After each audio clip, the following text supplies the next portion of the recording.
Yo, it's good everyone. This is Ayo Boxing from Adiba, and here's my post-fight review for Shakur Stevenson versus Artem Haratunian.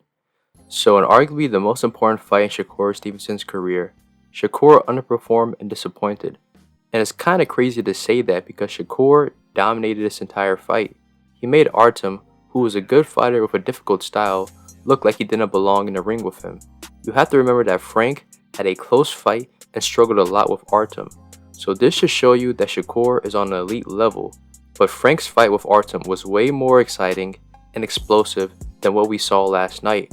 I wouldn't say that the fight was boring or a snooze fest like the Edwin de los Santos fight, but it was nothing to write home about, and normally this wouldn't be a big issue, but that fight was Shakur's last fight on his top-ranked contract. He is now a free agent, and last night was basically an audition to the potential promoters in the boxing world to show his worth on why you should sign and watch him. But this audition left much to be desired, and he is now being criticized by the masses for being boring. And I'm not really going to talk about the fight because Shakur put on a masterclass boxing clinic. Like always, defense and punch selection was on point. Shakur was really sharp and Artem had no real answer nor could make any adjustments. This performance was 100% better than his last fight because Shakur was offensive minded and was looking to stop Artem. But this fight exposed two things. Shakur doesn't have a natural killer instinct. Shakur can and will beat you up. He'll pick you apart and has the ability to hurt you. And this was seen last night. Shakur hurt Artem to the body several times and was coming forward. But that's about it. Shakur is just incapable of finishing his opponents at lightweight. I honestly wish I could explain it better, but Shakur just doesn't have that killer instinct to put shit together and stop somebody. Guys like Terrence Crawford, Jaron Ennis, Tank Davis, Lomachenko, and Bam Rodriguez have that, but Shakur doesn't. To be honest, Tank and most likely Lomachenko would have stopped Artem last night. People will appreciate good boxing skills, but at the end of the day, fans, promoters, and networks want knockouts, and Shakur can't produce them, which hurts his value. But this ties into matchmaking, because Shakur, in his past, has put on entertaining performances in his career. His fights against Yoshino, Valdez, Herring, and Caraballo were all entertaining performances. But all of those fights except for the Herring fight were against come-forward pressure fighters. Pure boxers and slick fighters tend to look the best against pressure fighters, especially if they have slower feet. However, if his opponents can match his foot speed, has the ability to box, and has power, Shakur will have a boring fight.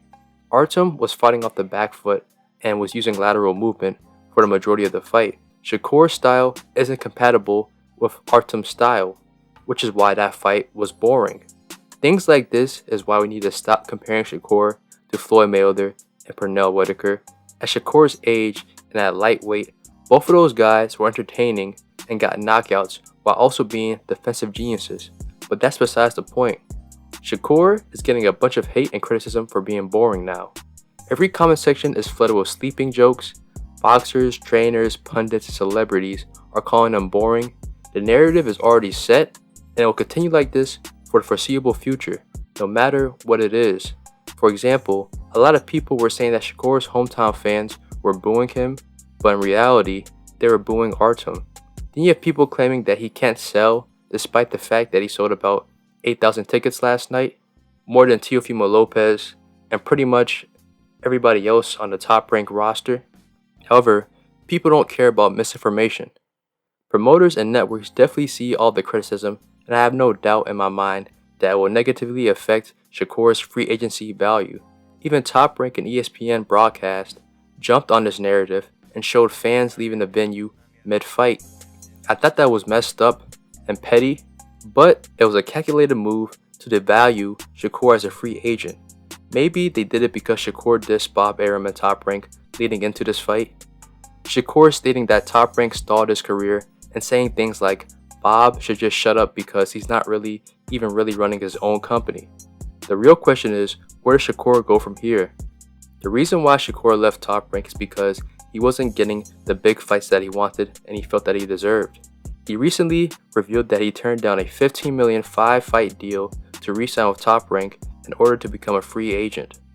If Shakur has no interest in re-signing with Top Rank, the only option for Shakur is to sign a short-term deal with either the PBC or with the Zone.